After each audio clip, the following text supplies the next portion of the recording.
Miss CB Cotton, thank you so much for being on the Going Solo podcast. And I want to introduce you quickly to the listeners of who I have the pleasure of speaking with, hailing from North Carolina, graduate from the Hussman School of Journalism and Media, Emmy nominated, Fox News National Correspondent, and almost most importantly, guitar shredder. Miss CB Cotton, thank you for joining. Hi, thank you so much for having me, Matthew. I'm so excited to, talk music and, our shared passion for music. You are very generous calling me a shredder. I am working towards getting there. I appreciate that. I've seen the hashtags. I've been following you. I love following you on social media, and which, by the way, I have to show you something. So my daughter is taking guitar lessons now. And this is her guitar. Now I know yours is, I think, a lighter blue. A little bit. But she and I, again, I'm not a guitar expert like you are, but hers is a Fender Stratocaster Squire by Fender. Nice. And I don't know, but it looks very close to what you jam out to. Oh, it's super similar. That one I think is called, that shade looks like it's Lake Placid blue, I think. So it's a little bit darker, but that is a model by Fender, and that is absolutely beautiful. The fretboard is maple, mine is rosewood, but the colors of blue are they're literally just one or two shades off. It's so similar. Amazing, because when I see you sit down and you plug in, yours was light blue, but I was looking at that and I was talking to Samantha. I'm like, that is close to what you have. Yeah. And I think hers is a little more of a beginner guitar that you strum, but so many questions I want to ask you, but I read that you started guitar at 11 years old. Is that right? It is. Yes. I started very young. And there were a couple of things at the time that really inspired me to pick up the instrument and play. My parents love music. I grew up in a very music-driven household. And so Sheila and Walter. You gotta love Sheila. And I can't wait to talk about them too, but we'll get there. I'm sorry for interrupting. They have such Southern names because I'm from North Carolina. So I grew up in a very music-driven household. My mom really loves Motown, R&B, and funk, and my dad really loves R&B and soul. And he also had a rock influence. He really loved a lot of songs and bands that were guitar-driven. And so growing up all the time, we would just play music. And after my brother passed, I was looking for an outlet to sort of express myself. I loved Stevie Ray Vaughan. He was one of my big inspirations. And there was a movie that came out at the time, right around that age, called Freaky Friday with Lindsay Lohan.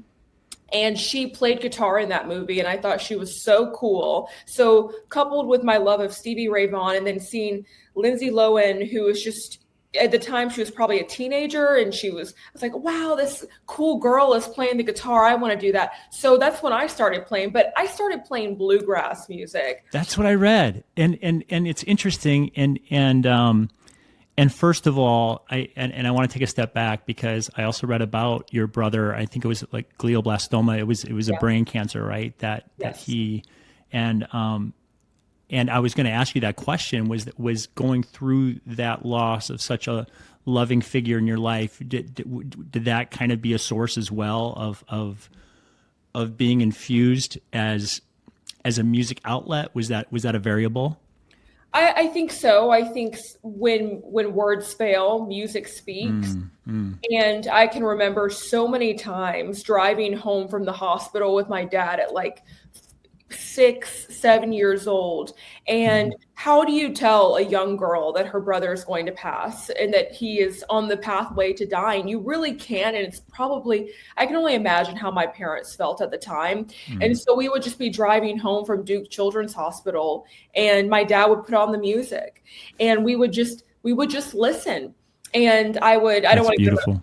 go so early in the conversation, but he would just turn on the music and I would look out the window and sort of imagine a world where my brother got better. Although I knew that was not going to happen. I think deep down I knew at a young age that I was going to lose my brother. Because you hear children understand a lot more than they give on to, right? Right. That's so right. I would hear the conversations with the doctors. I would hear my parents talk. And so I knew. And so I would hear the music and I would imagine like a world where he got better. And I think it was those years where music really, they became foundational for me. And so I don't even remember the initial question, but thank you for, mentioning my brother. And he's somebody I always want to talk about because yes, there we were. Yes, he definitely was his life and his passing inspired my love of music and inspired me to want to be a musician someday. And that's still a journey that I'm working on. Obviously, I'm a hobby guitarist. I don't play professionally, but who knows what the future holds? Maybe if I develop enough, it's something that I'm good enough to do side gigs. you got to dream, right? It all starts with a dream. First of all, I can't imagine what you went through and what your parents went through. And I read up a little bit about glioblastoma, and not only is it rare, but it's even more rare. What I read at for kids and for people younger, and tying that to your journey with music. There's a thread of beauty when you talk about it. And so I just really appreciate you telling that aspect of it. And yes, so going through that and, starting at 11, and I started piano when I was 12. And so I was kind of connecting, and I think I read somewhere that you took 2 years of formal lessons. Yeah.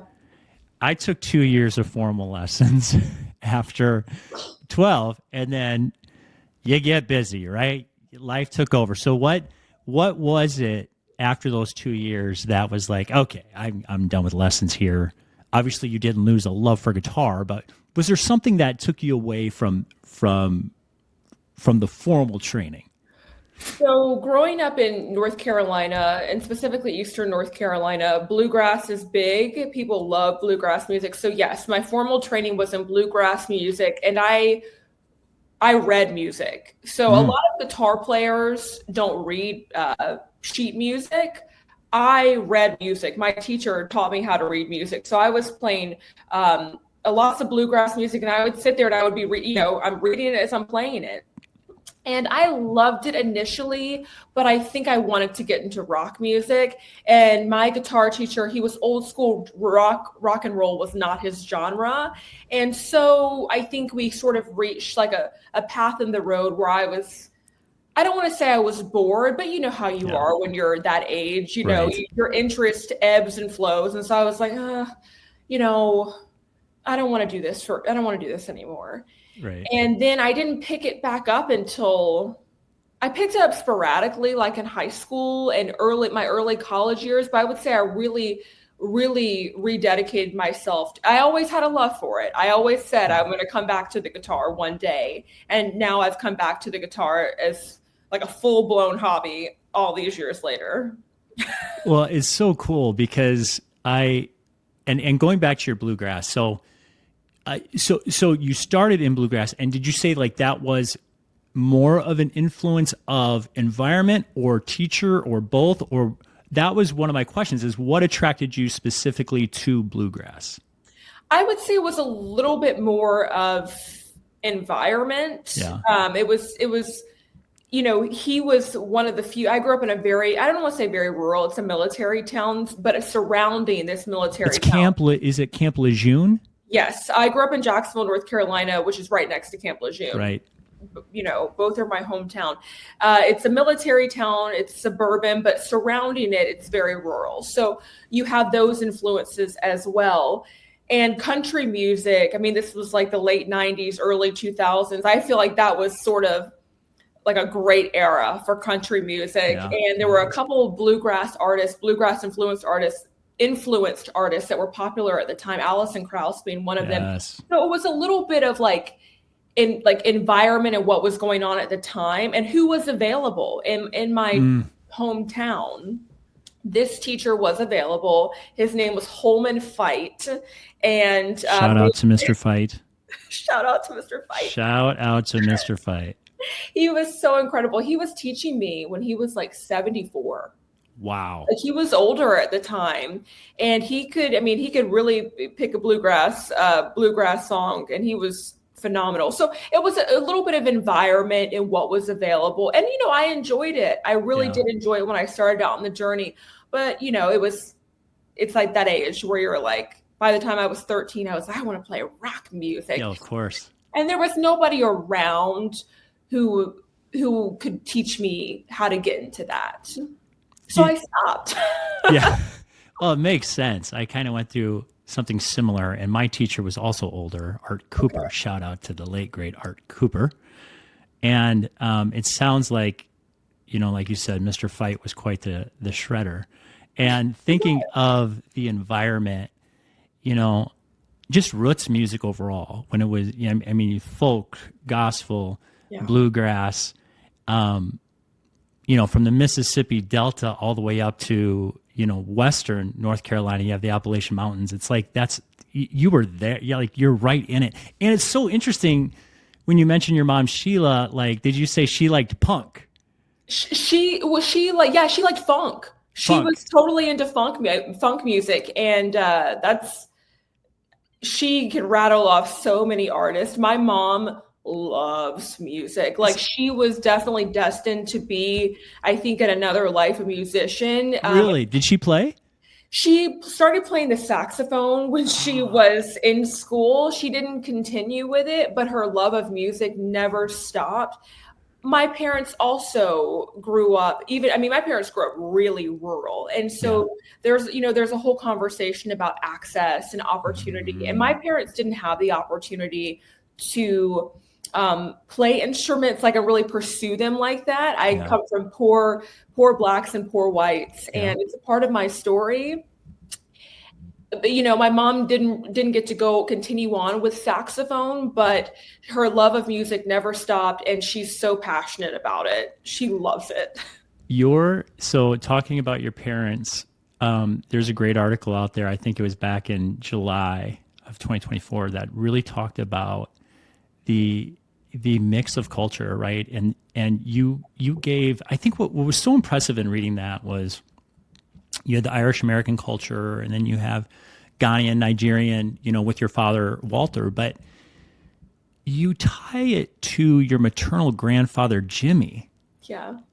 Knowing the struggles that he went through, and then being introduced to Walter and the shared commonality of nature and all those things. Can you talk a little bit about that? I just think it's beautiful.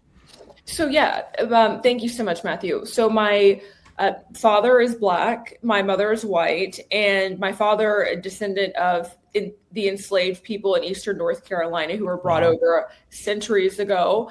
And my mother her ancestry is Irish. She's Irish American. And I think that my parents met at a time when people were still getting introduced to the idea of blending cultures. And our country was struggling to accept that people belong together, no matter how they look. People belong together. And, my grandfather, it was a concept that was new for him too. It was a concept that he didn't understand. And when he thought about the struggles of the Irish American community, when they came over, and the discrimination they initially faced when they came over to the States, and he thought about the ongoing current struggles then for the African American community, he saw that thread of commonality, and I think that changed art in a beautiful way. And they were very close, and they bonded over hunting and fishing. My dad he was a game warden for many, many years, and now he's like 4 decades, right?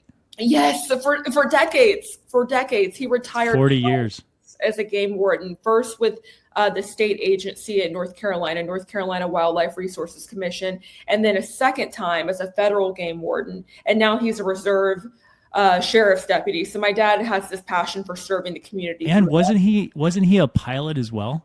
He was Amazing. a pilot for his first agency. I know. Thank you. And so, yeah, that's a little bit of my story as, growing up with, in a biracial household, I should say. And I think my family story is one that so many people can learn from, about unity and connection and finding those commonalities and finding what makes us all human and how we can move forward together. It's so beautiful, and it's so well said. And trying to tie in, thinking of an interracial, marriage. And I think I read somewhere, like in North Carolina, it was illegal up to like 1967, I think. And I think the first interracial marriage was like 1971. I could be off on my years, but that's not for your parents to get to, that's not far away. Yeah. That's not far away. And it's like mind blowing because and I think obviously what's so beautiful about it is, love is,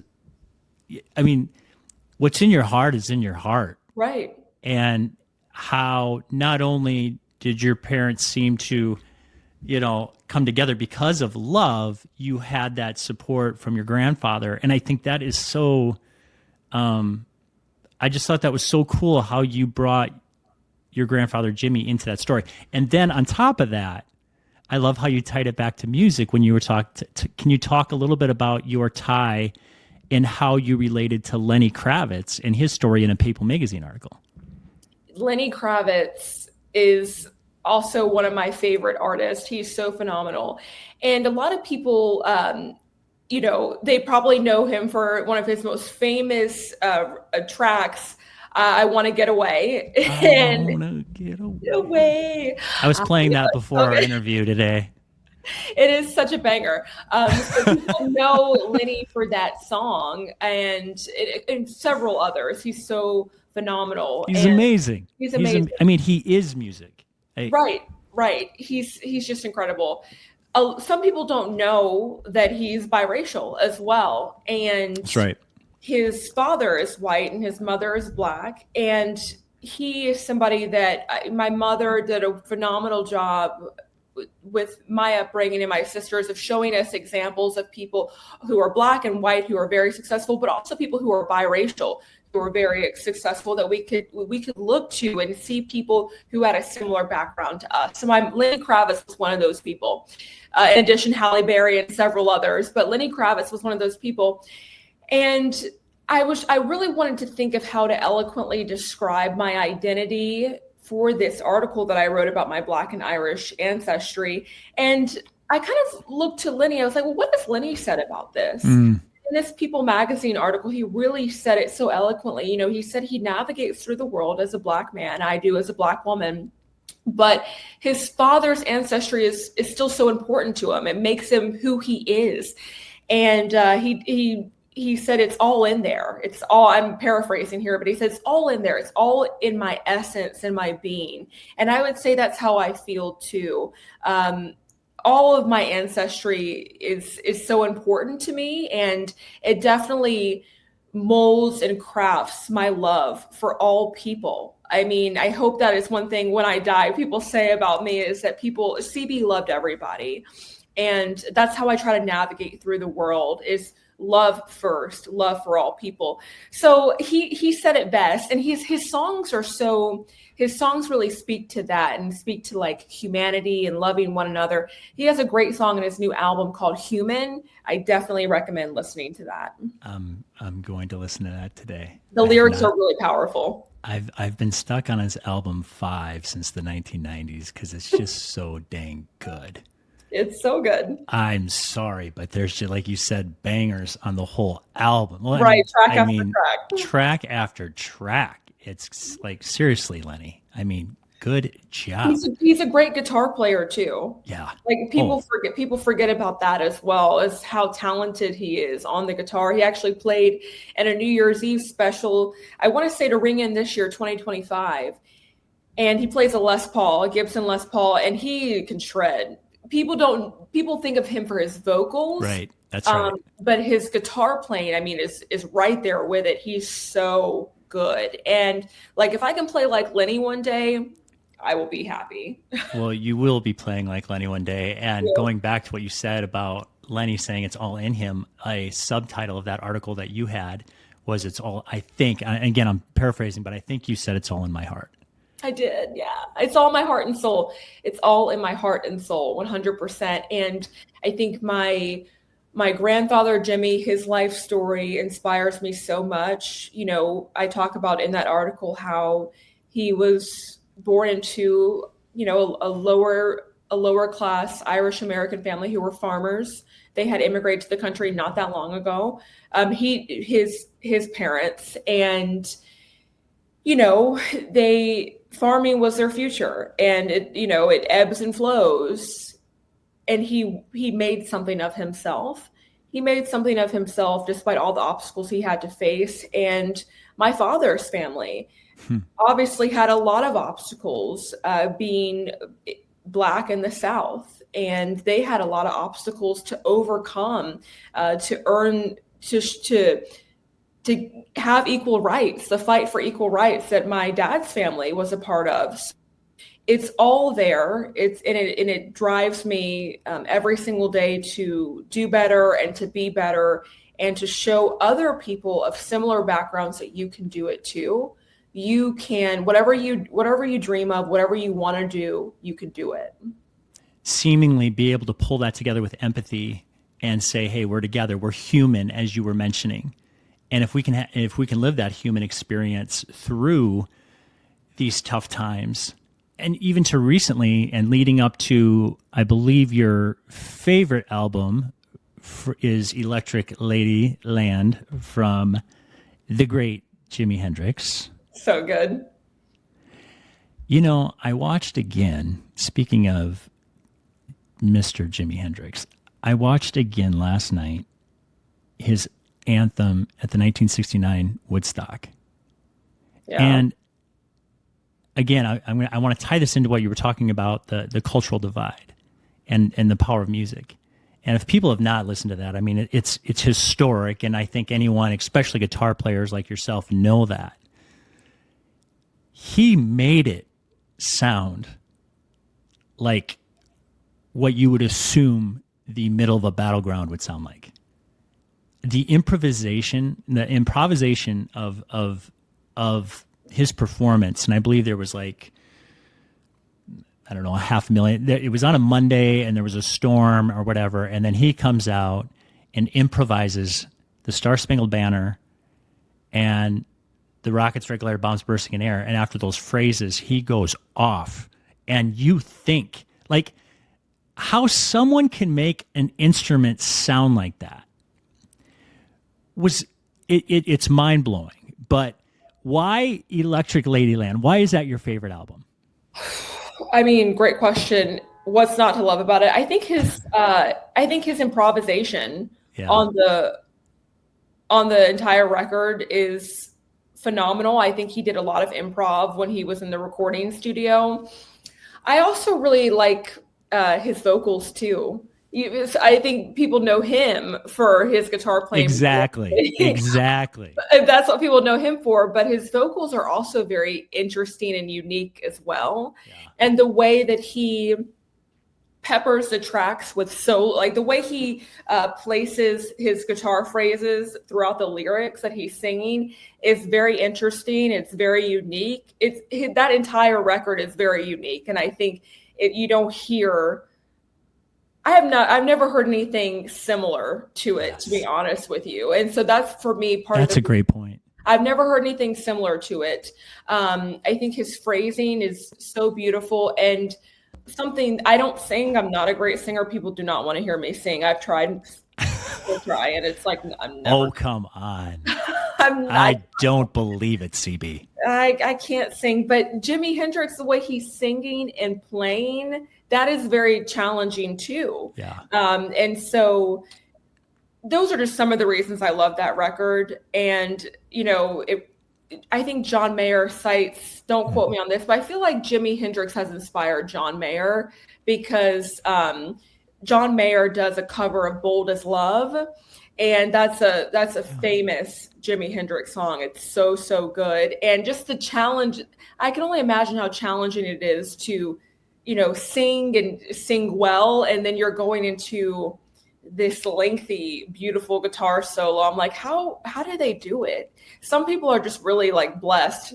It's a divine gift that they have, I think, to share with the world to be able to do that. But Jimi Hendrix is an inspiration to so many guitar players. He's one of mine. I have a list of people who inspire me, but Jimi Hendrix is up there, and he's phenomenal.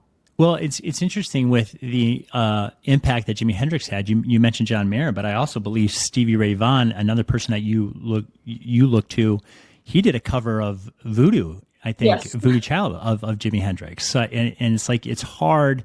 And again, I'm not the guitar expert you are, but it's hard not to see his thread of influence among so many people. When you are learning about all these different artists, and I wanted to make one more point too, is the improvisation.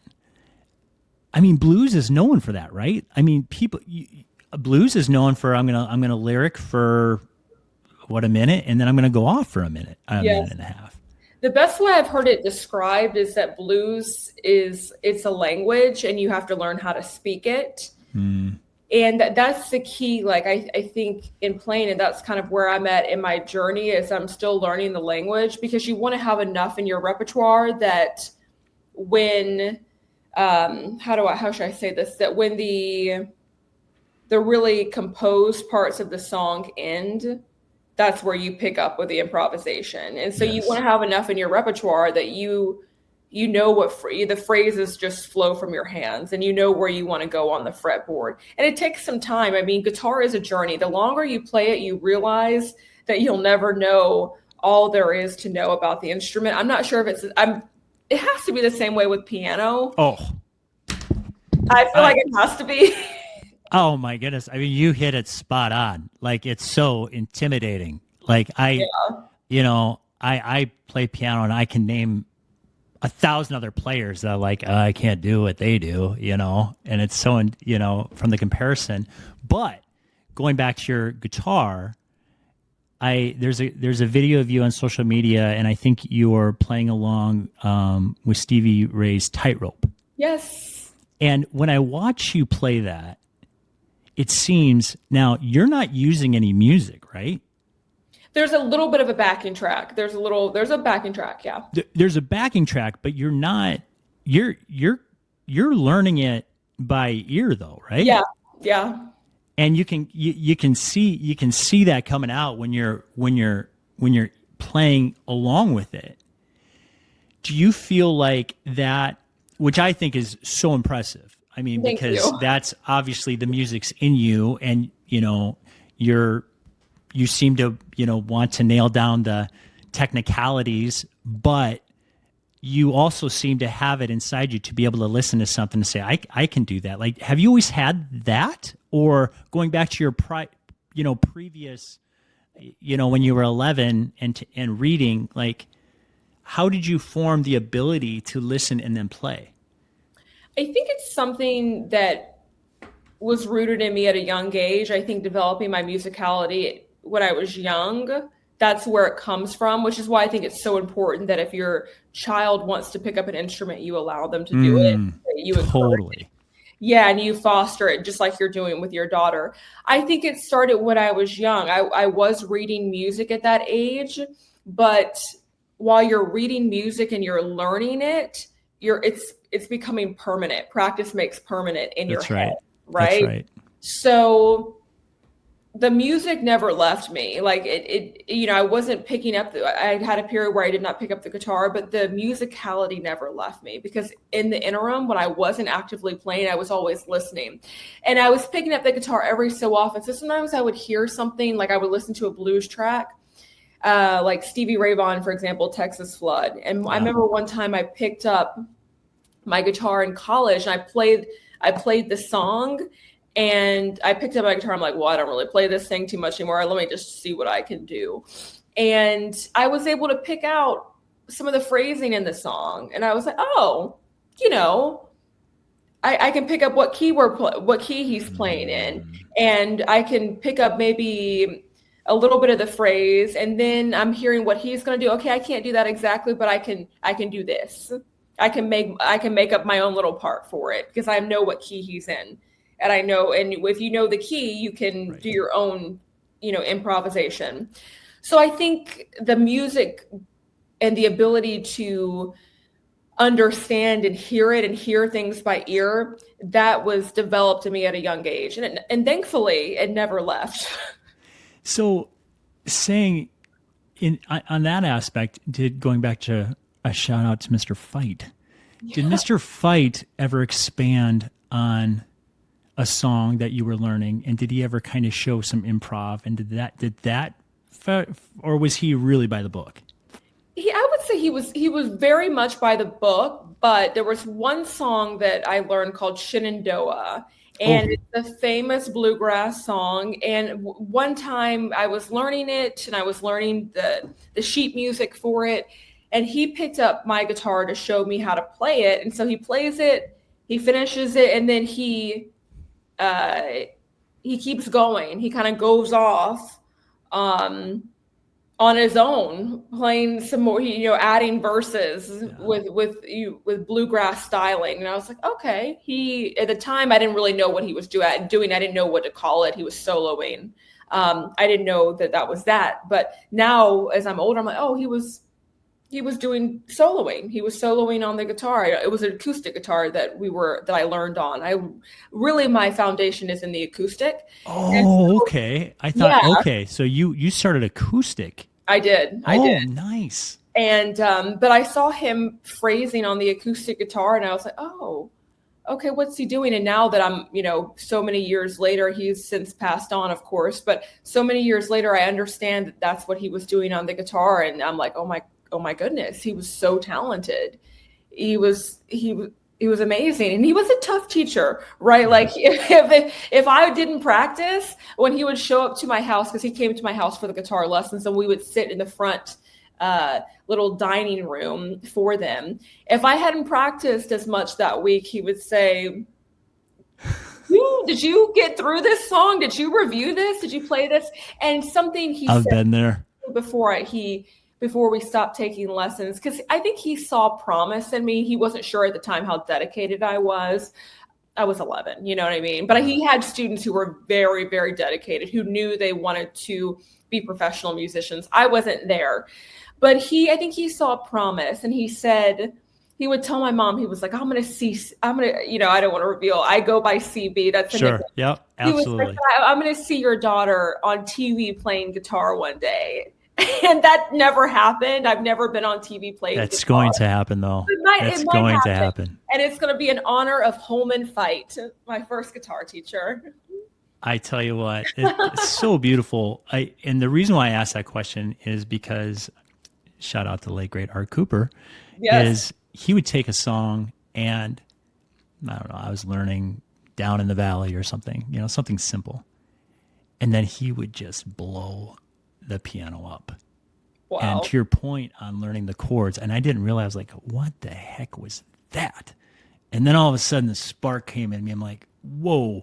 So when you talk about Mr. Fight taking a song and maybe not understanding it at the time, it's so cool how you tie it back and be like, okay, he was a disciplinarian and technician and da-da-da-da, but the beauty of having those couple of years training is now you can take the technicality, but now you're making it CBs. Yes. And that's fun. Oh yeah, 100%. The more you play and the more you learn, I think you become more dedicated to it and you fall in love with it. Like, it's like once you start on the journey, you don't want to stop, and you become committed to it. For me, it is like one of my number one things outside of work. And it's a way to decompress. Yeah. It's a way to go like mindless about the world and just focus on the music. And that is one reason why I really love it. So a couple things on that. So no one forced you to take lessons? No, I wanted to. Yeah. Which is pretty amazing, because at that age, a lot of kids are like, my mom made me take this, that. They're usually quitting. Yes. But you were like, I want to do this. I really wanted to learn the guitar. And, at the time, I don't think I fully appreciated the styling that I was learning, right? I don't think I fully appreciated it. But now, all these years later, I'm so grateful for that training because it's clearly helping me in a tremendous way on my guitar journey. I'm not starting from ground zero, right? Yes. I'm starting from a little bit above ground zero. But I always, with that, I want to share a caveat. I tell people who are learning the guitar as an adult, I'm still learning as an adult. And it doesn't matter if you're starting from ground zero because you can do it. I have seen people who started learning guitar at like 25, 30, 40, 50, 100%. and are phenomenal players because they decided this is something I want to do and I'm going to do it. And that's the biggest battle is committing. That's such a great point. And you're also so humble about it on social media when you're playing because you're like, hey, just learning it. And I'm watching it and I'm like, oh my gosh, shredding this thing. Oh. And like, you're like, and so I think you're really humble about it as well of, it seems like there's a muscle memory there that has carried over. And you mentioned this a little bit about the stress relief.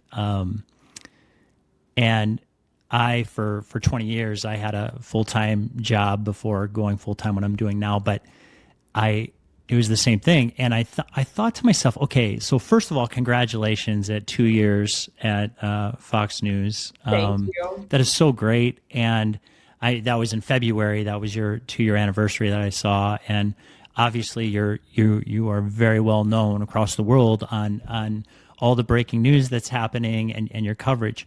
I was trying to tie into now your journey to New York City where you're at now, because you've gone from Nashville to Denver to New York City. Yep. Is there a tie there of going to the Big Apple and that guitar resurfacing in your life? I believe so. I think this job has challenged me in so many ways. Being a national correspondent,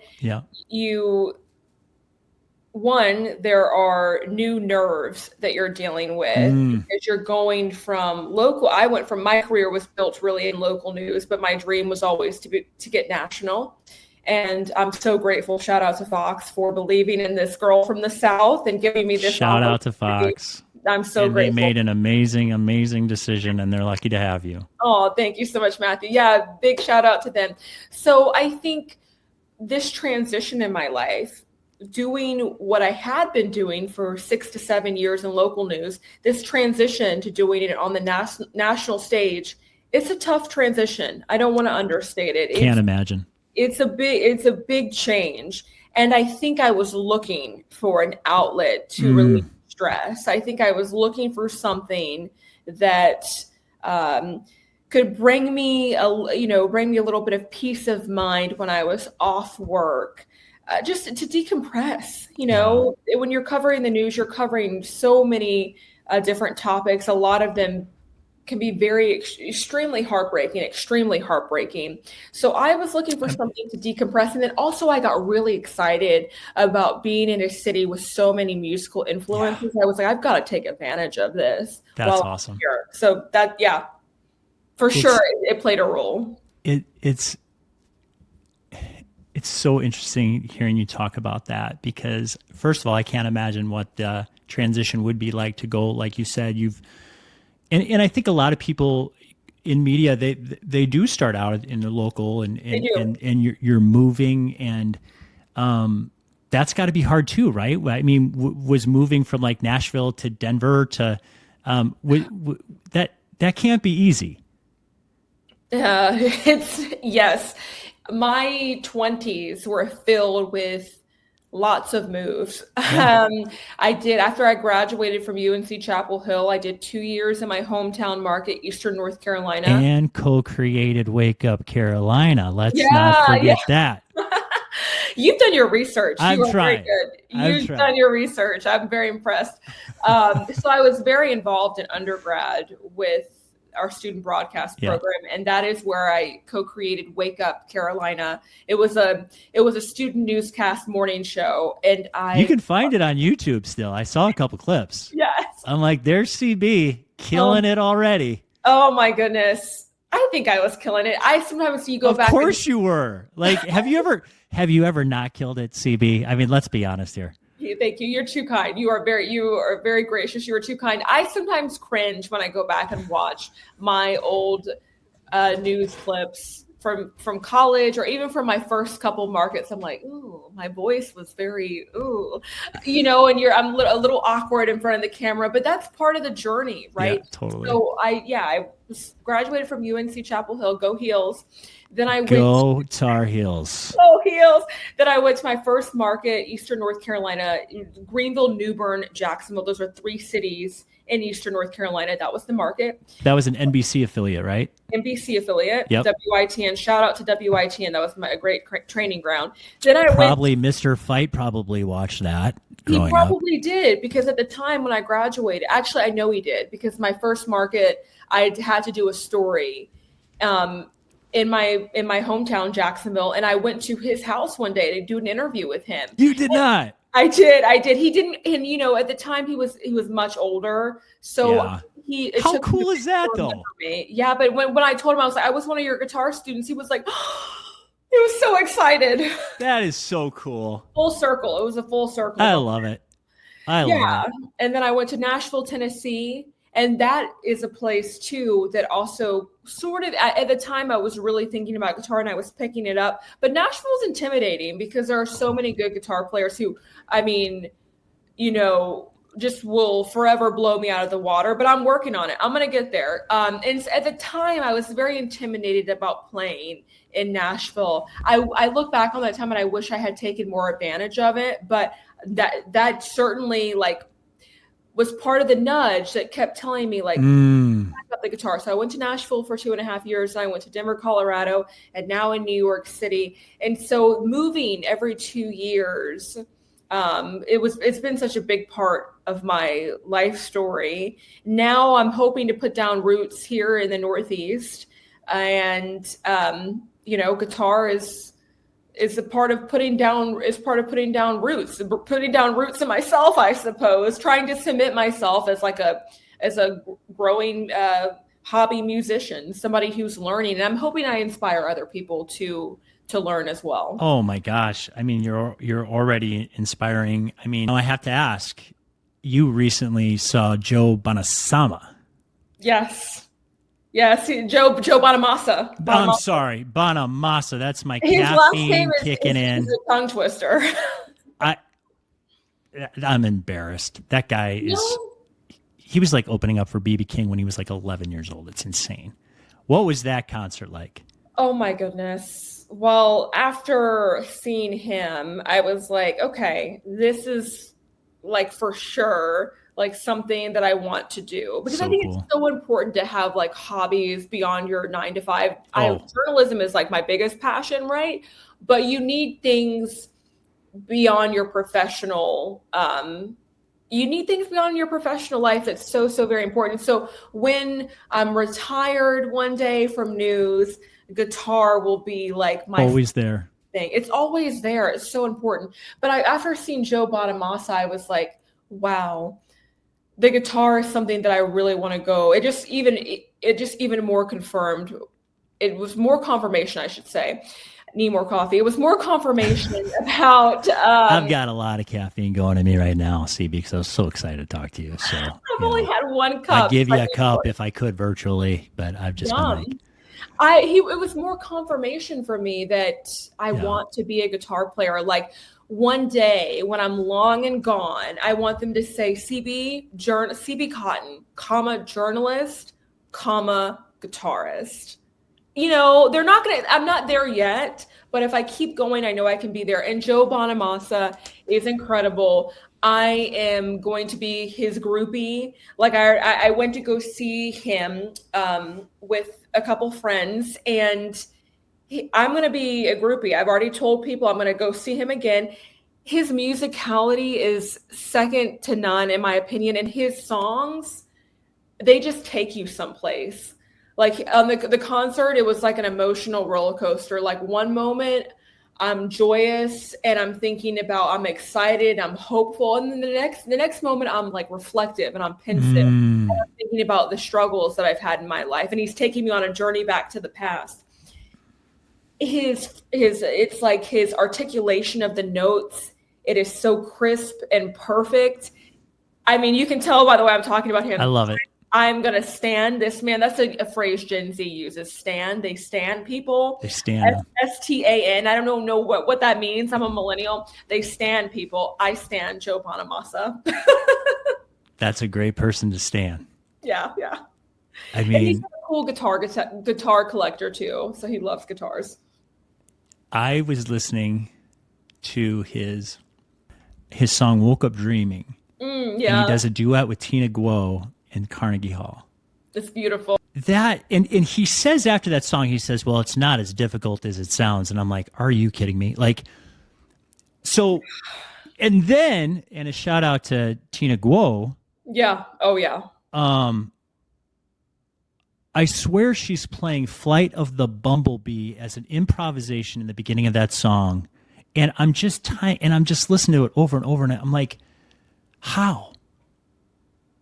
And so I love how you have that passion of talking about the experience and the emotionals up. I mean, I think that's what great musicians do is they say, okay, we're going to go here and we're going to get excited and then we're going to go here and let's get emotional and having that experience. And I love how you talk about having something outside your 9 to 5. I love that. I think too that needs to be talked about more. I think so not to. I'll say a couple things here, and then I want you to talk about it. Is I had the same thing. Is I worked in the finance industry for a long time, and when I started, I was almost afraid to talk about the fact that I was a piano player and that I did performances. Because I was afraid that they would say, "Oh, well, what are you doing here? Like you're not taking your job seriously here, or you're not fully in." I was really CB. I really struggled with that, and then something over time, and then when I found out that actually I'm making bigger and better connections even at my work when people find out about that, it's like don't put a cover on your light of passions. And so can you talk a little bit about that, or like your experience or as you jump into music? And besides the fact, again, and it's so funny because you have such a hugely successful career with journalism. I mean, it is amazing, but But can you talk how we've talked about music this whole time? Like, how has been your experiencing of balancing both of those worlds? Well, thank you. Let me say first, thank you, Matthew. You're so kind. There's so much more I want to do with journalism. So I feel like there's still more I need to do. And I'm like, I'm not even halfway there. And I'm only 10% of the way there with guitar. So there's so much more I want to do with my life. But thank you for. I think you're more like 60% there with guitar, but that's me. Anyway, sorry for interrupting. You're so kind. You're so kind. I have a lot more to do with both, but I appreciate you seeing my effort so far. So thank you. Thank you. I was a little bit worried about that too. I was worried about sharing my hobby and sharing my passion. Are people going to think I'm less serious about my 9 to 5? Yes. I was definitely worried, but I think my work speaks for itself. My That's 9 to 5 speaks for itself. And my knowledge, when I go into a story, how I try to be so well read and well versed on both sides and the knowledge. And so your 9 to 5 efforts are going to speak for themselves. And I believe when you bring in your passions, your interests outside of that, what happens is the connection. Because people want to feel connected with you beyond your 9 to 5. They want to feel that human connection. I think music is a way that we all feel it. So when you tell people you're a part of music and you do music, it's like instant I mean, instant like humanity bonds zinging off, right? Right. It's just phenomenal. So I had similar worries too, but I'm so glad I took the leap and decided to share something that is a major part of my life when I'm not in front of the camera, and that is playing the guitar.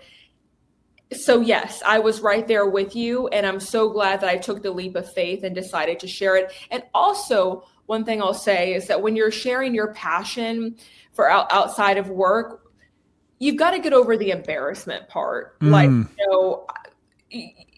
the embarrassment of, oh, I don't sound that great, or, oh, I'm still learning. In fact, in that clip I posted of Tightrope, I messed up at the end, and you can see it on my face. I'm like, I do a little, my face, like kind of like, you can see the shift in my face. I could not hear any mess ups. I mean, you're so humble about this stuff. I messed up at the very end, but I was like, you know what?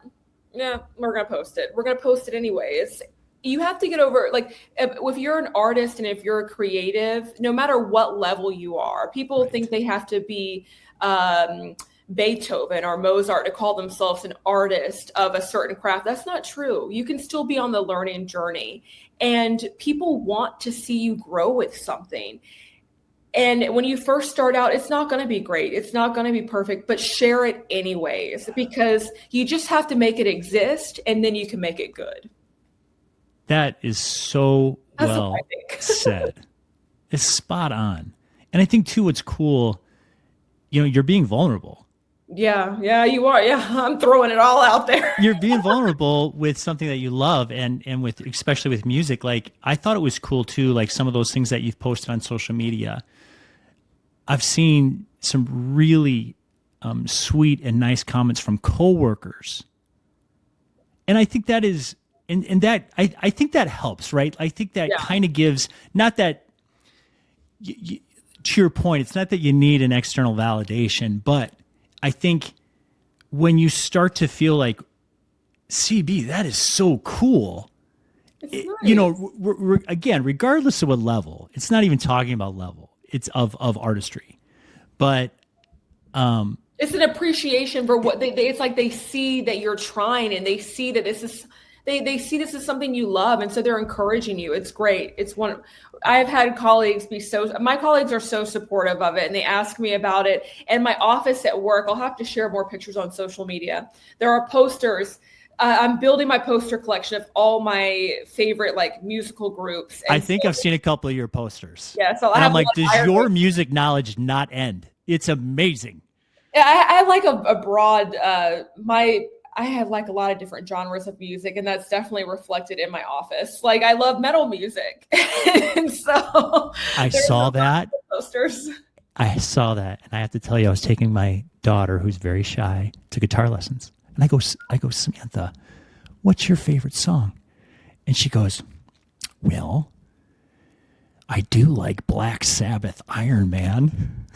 Okay, wow. And it was just, it made me think, that's when awesome. You're talking about metal, I'm like, all right, really? And so we played it, and I was jamming out to her about, like, how funny. Like, someone so metalhead in the making. I love it. Someone so shy, wouldn't hurt a flea, so kind. Well, Dad, I do like Black Sabbath, Iron Man. And I've seen some, like, I think you were like Iron Maiden or something that you've had. And I'm like, man, it just keeps you guessing, like, what's inside us.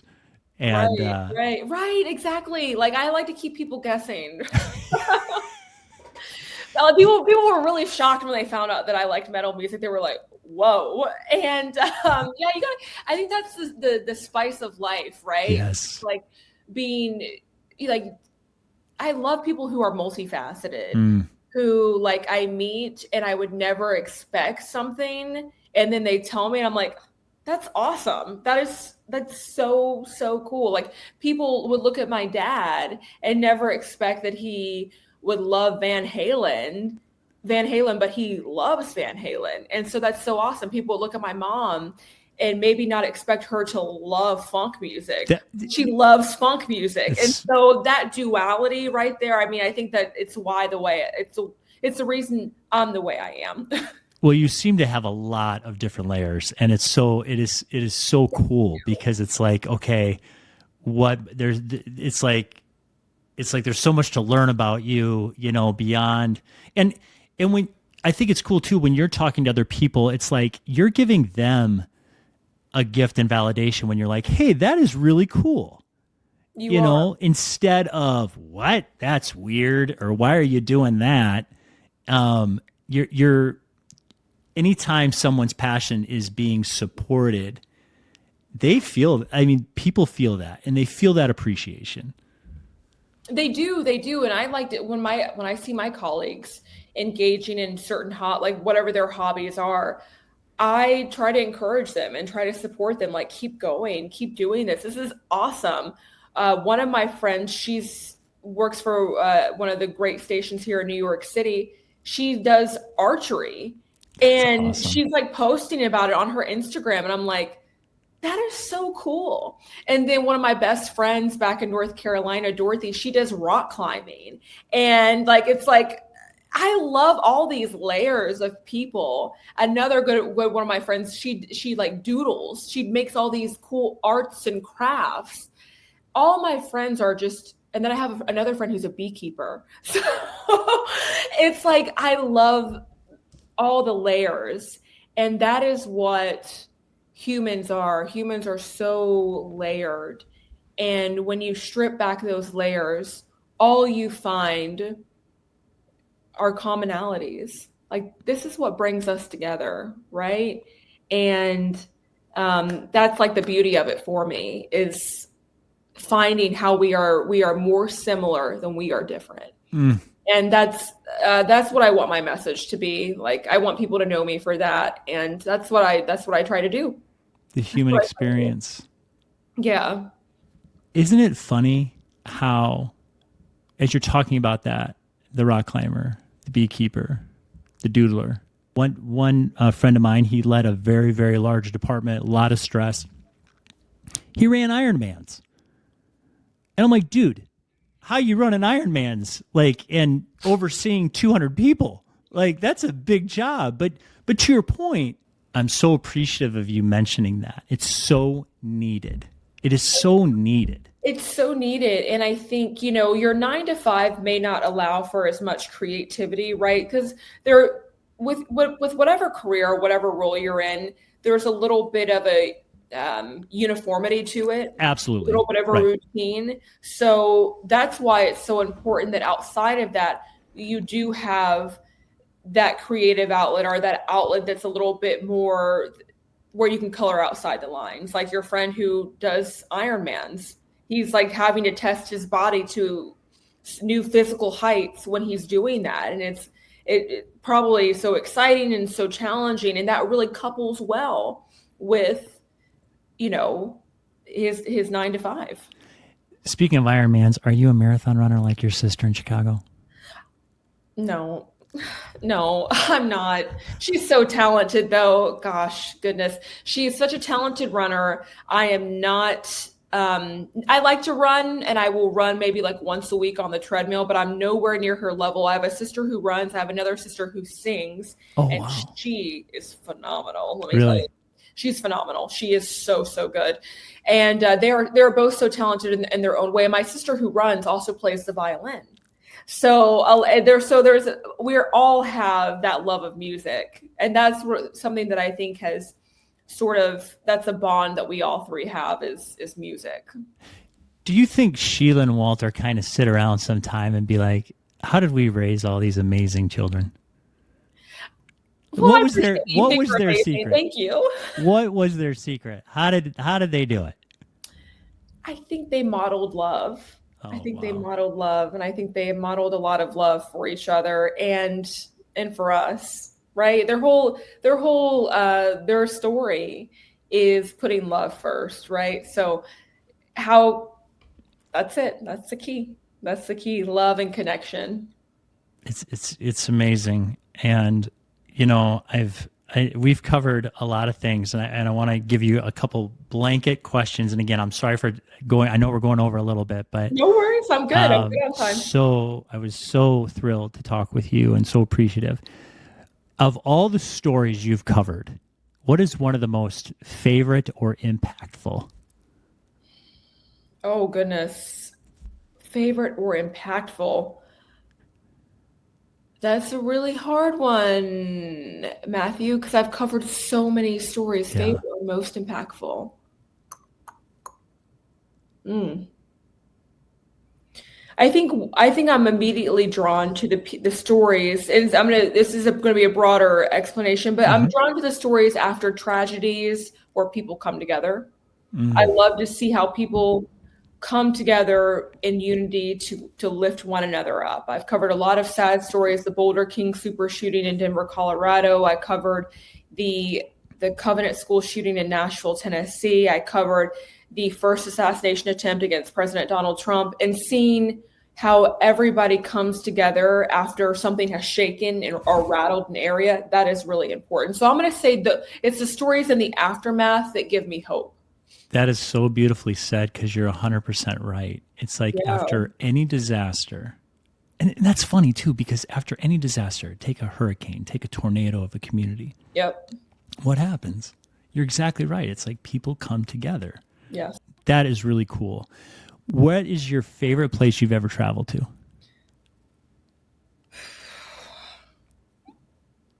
My travel list is still growing, but for right now, I'm going to say, favorite place I've ever traveled to.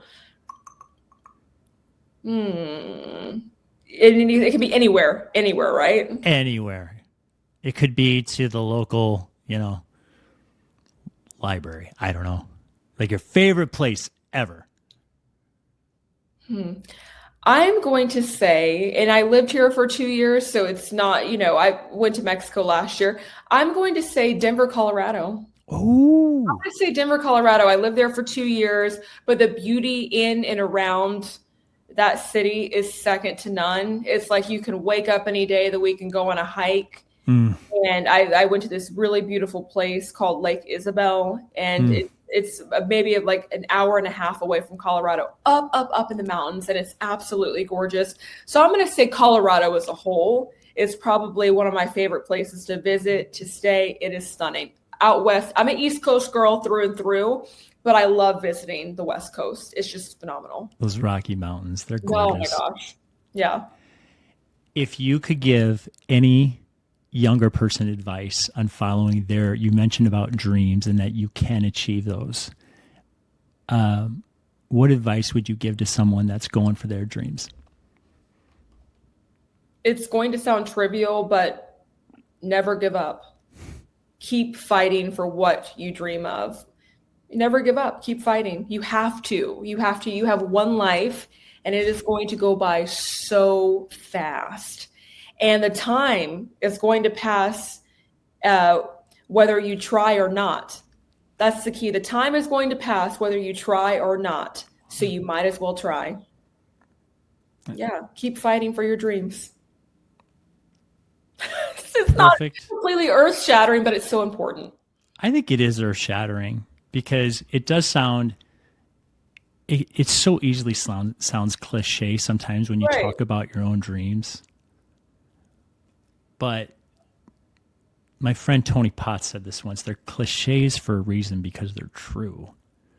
I think you've gifted all of us in sharing the human side and the human connection along with what you can achieve. That's one of the reasons I was, so excited to talk to you and excited to talk to people and reaching them at a human level that says we're in this together. And I love what you said about time. It's so short. Like, we got one shot at this. One shot. One shot, dude. One shot.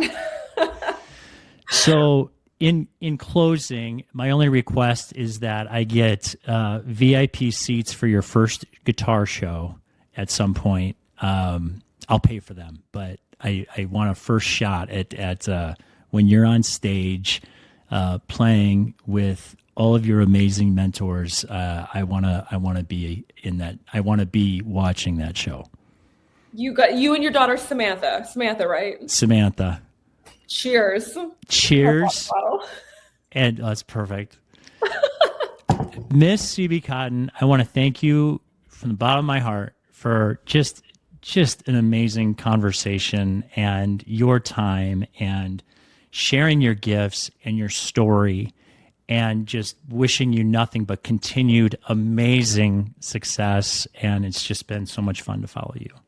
You are so welcome, Matthew. Thank you for asking me. This is my first time really doing a podcast. So I am so honored that you are my first. And thank you so much for the opportunity. And thank you for being so gracious and encouraging, because your piano playing is next level. So one day when I can play the guitar how you play the piano, that is when I'll send you like a track and you can do some styling along it.